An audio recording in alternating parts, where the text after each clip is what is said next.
as I say yes to my guest this morning. And he is one gentleman who has actually been battling corruption.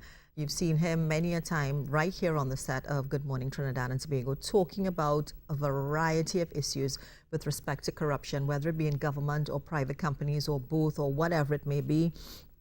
And he is actually the immediate past president of the Joint Consultative Council, Mr. Afra Raymond.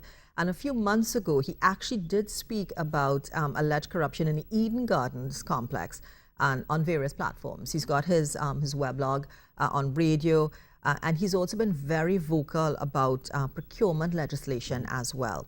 And I'd like to welcome you back with us once again this morning, Mr. Raymond. You're so hyped this morning because you're anxious and ready to go to talk about this issue. Well, Ria, good morning. Morning. And thank you for the invitation, and good morning to our viewers. And I'm not actually hyped, I'm holding it down so that it can appear to be normal. But yes, it's an important issue that we're dealing with this morning. I want you to give your immediate reaction. We just had it again, we played it again, so we got, if people who missed it yesterday would have just seen it this morning, your immediate reaction to the statements of Minister Young. Well, it's like an echo, you know, so we have progress. Just to bounce to the Calypso for a second. Calypso History Month in Trinidad and Tobago is Black History Month in some other parts of the world, October. So we have to bounce to that Calypso. Yes, so we have some progress in that we have charges being brought in a timely fashion against persons involved in bid rigging. And what is different, so we have to recognize progress is when a different thing takes place. What is different in this case is that there's been extensive use of electronic interception from what the minister said. And I believe that will emerge when the documents are available. So we have things like the text messages were accessed and that did not happen, as far as I'm aware, within the PRCO cases, which were 20 years ago. Technology existed, but Trinidad and Tobago was not there on the curve in terms of law enforcement and prosecution. The other thing that's different, because we're looking at differences to be able to identify the progress, the other thing that's different is that these actions to set the situation right and recover the country's monies and so on are being taken through the civil route, whereas the PRCO cases took place in the criminal courts. And of course, we know that 20 years later, they're still rumbling on, and maybe one day, you know, and then he said one day Congo Tay, but maybe one day they will actually get to a point where the trial starts, because we're still at the stage of, preliminary inquiry and so on. So the civil court is a very interesting and I think a very progressive way to do the prosecutions, because you're actually doing a civil lawsuit within the civil arena, which has swifter rules, and the possibility for delay and prevarication and that sort of thing is very, very limited. So I think it's an interesting pick in the administration pick to go that way against these contractors and the public officials that were named to bring some sort of justice and correction to the situation. And let's see how it goes. I have not seen what papers the administration has filed. I expect to be able to see them shortly. But I listened to Minister Young's press conference yesterday, and if a half of what he said is true, it's horrifying. But I also want to say, in closing off this stanza, that we are dealing not only with progress and a difference, we're also dealing with an echo from the past, because this sort of thing has happened before and will continue to happen unless we take particular actions, and I'll talk about that later. Okay.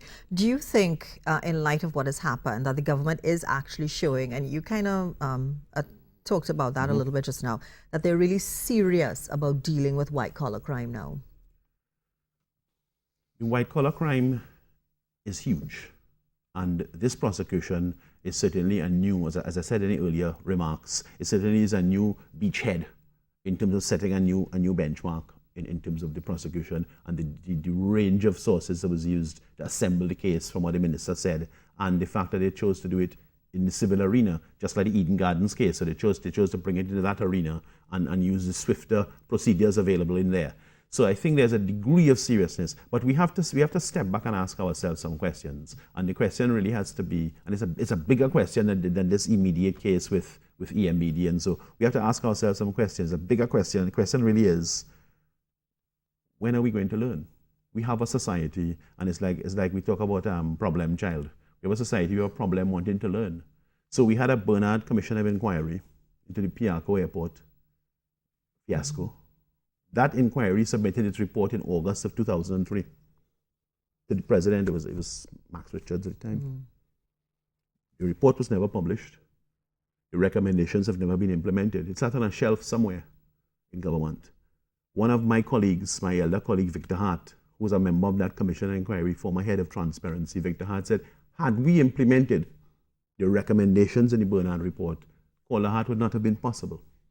Udicott would not have been possible. You wouldn't have had to send for an Englishman called John Off to come down here and do the second commission of inquiry. That commission of inquiry was completed and published in April of 2010. Those recommendations have not been implemented. The proceedings have been made to disappear. So we are stumbling forward all the time as a state, in a kind of state of innocence. So this morning, everybody's discussing this, and this is good, this is a step forward. But why didn't we implement those things? And what we need to say about the OFF recommendations is that, in fact, there are 91 recommendations, 90 of which could have been implemented without any need for Parliament to pass any laws. You didn't need to have the support of the opposition. All you needed to do was have the political will to do better than had happened before. So it's a bit of a challenging conversation. Yes, there's been progress with these cases, with EMBD and so on, and I'm hoping for the courts to make a swift judgment, and a lot of things can come out and so on. That we all hope for that. But seriously, there needs to be a different approach to how we develop our country. Now, you say that there were so many recommendations that came out of the other Commission of Inquiries, nothing was implemented. Yes. Can we be assured that, and we're talking about this, and so many people are skeptical about it. I've been reading, on social media, people are glad, okay, this is happening, but what next? Yes. How can we be assured? How can we assure the public that, yes, something will be done? Yes. People are glad to see this is happening, but... Okay, let me give a little example, a little detail to flesh out what I'm saying. I just made a quick sketch in the last stanza. One of the big matters that was investigated during OFF, and it's reported on in the OFF report, is the whole Brian Lara Cricket Academy. The client was Udicott, and the contractor was Hafiz Karamat. And the exact same thing that Minister Young was lamenting, that somehow the contractor had the figures, the engineer's estimates, and it was a sign of a collusion between high public officials and the contractor, and therefore Hafiz Karamat won all these. That is the exact same thing that happened now. That report was published 7 years ago. Why are we amazed today that this is what happens? Okay? And we need to put procedures in place, and we have failed to do so, or we have refused to do so. So we shouldn't be surprised. I welcome the civil lawsuit, but we shouldn't pretend to be surprised. You say that procedures need to be put in place. Who is responsible for putting those procedures in place? The government would have to do it. I mean, when I was president of JCC, myself and my colleagues lobbied for those findings to be implemented, those recommendations. And I could even make the remark this morning to Minister Young that he was involved in the OFF inquiry, because Minister Young, at that stage, nearly 10 years ago, was a lawyer, one of the lawyers in the team acting for Udicott. So he knows very well that certain adverse findings were made about how public contracting is conducted, and recommendations were made to rectify those things, and they have not been implemented. So it's good to do the civil prosecution. It's good to see this amount of investigative work has gone on. New avenues have been plowed, but we need to put a system in place to make this type of behavior more and more difficult. We will never be able to completely eradicate it. We need to make it more and more difficult by putting a proper system in place. And this is one of the reasons that the new public procurement and disposal of public property law needs to be implemented. It's not entirely a government responsibility. A part of the responsibility lies with the President of the Republic and so on. But it needs to be implemented to bring this chapter, and it's been a long, expensive and bitter chapter, to bring this chapter in the country's history to a close, and we can start to build literally and metaphorically, build properly. And when we spend $1, we get $1's worth, and so on and so on. So you think that it is now more urgent that the Procurement Legislation Act comes to pass? Absolutely, absolutely. I mean, we have a maladministration problem here that's deep.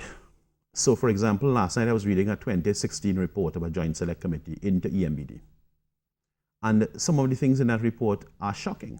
This is a committee that sat in 2014 and 2015 and 2013. And they were giving an example. There are 20 sites. There were over 20 sites EMBD purchased or acquired to do residential development on that they didn't have approval for. They hadn't done engineering surveys for. There were 2 major sites that when they carried out the feasibility tests, the sites were not feasible for residential development. They could not withdraw because they had already issued contracts to contractors to do the work. All of that is manifesting in these charges now.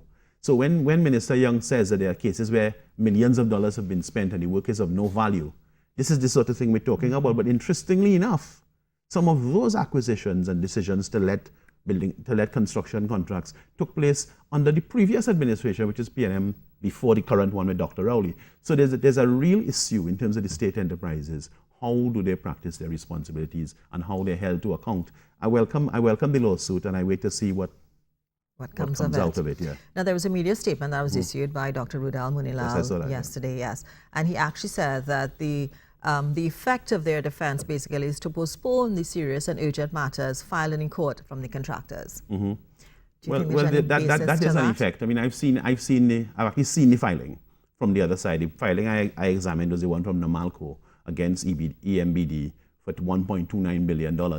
And it's been prepared by a team of lawyers headed by Simon Hughes, QC, from London.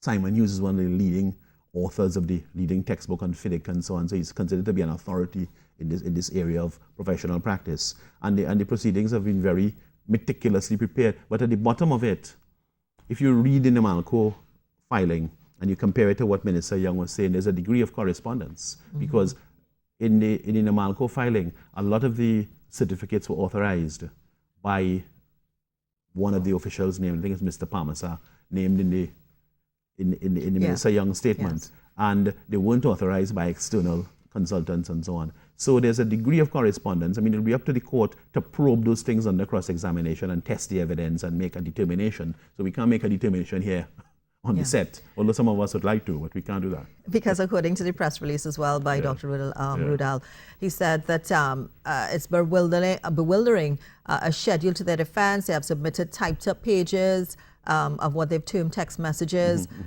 which he's calling at best fabricated, manipulated, mutilated, and carelessly misarranged to paint a picture of civil wrongdoings, is what he's saying. There are no screenshots. He's saying these things, no full display of messages, no certificate of authenticity from any known telecommunication service provider. So he's giving all these things already to say, where's this coming from? Yeah. Well, all of those things, I mean, as I said a little while ago, all of those things will be tested in court. The strength of the evidence, quality of the evidence will be tested. There will be cross-examination. All of that will be tested. So Dr. Munilal has made his points. And of course, if his points are correct, well, then there will be serious deficiencies in the state's case.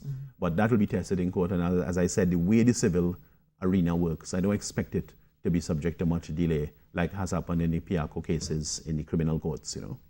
All right, so we await to see what's going to be the outcome of this. Do we have any sort of timeline or idea when it might be heading to the courts, or just from what we heard Mr. Young say? I expect we'd hear something shortly, because they would make the state, I think both sides would make an application to the court for it to be heard urgently, because it's in the interest of the contractors who've made those massive claims against EMBD. It's in their interest to get the claims determined as quickly as possible, because they are paying a lot of money for lawyers. I mean, they're not poor guys. So some of the wealthiest citizens in the country are contractors. So it's not a question of any pity on that count of legal fees. But they would be anxious to have their claims adjudicated and settled. And the state would also be anxious. So I don't think there'll be any foot dragging from either side. Well, let's hope not. Yes. And let's hope that we do actually, because the people, the citizens of Trinidad and Tobago, they want to see somebody brought to task for any misdoings, wrongdoings that, you know, have been taking place in the country. Thank you so much once again. Afra Raymond, the immediate past president of the Joint Consultative Council. Thank you so much. Thank you. It's a pleasure once again.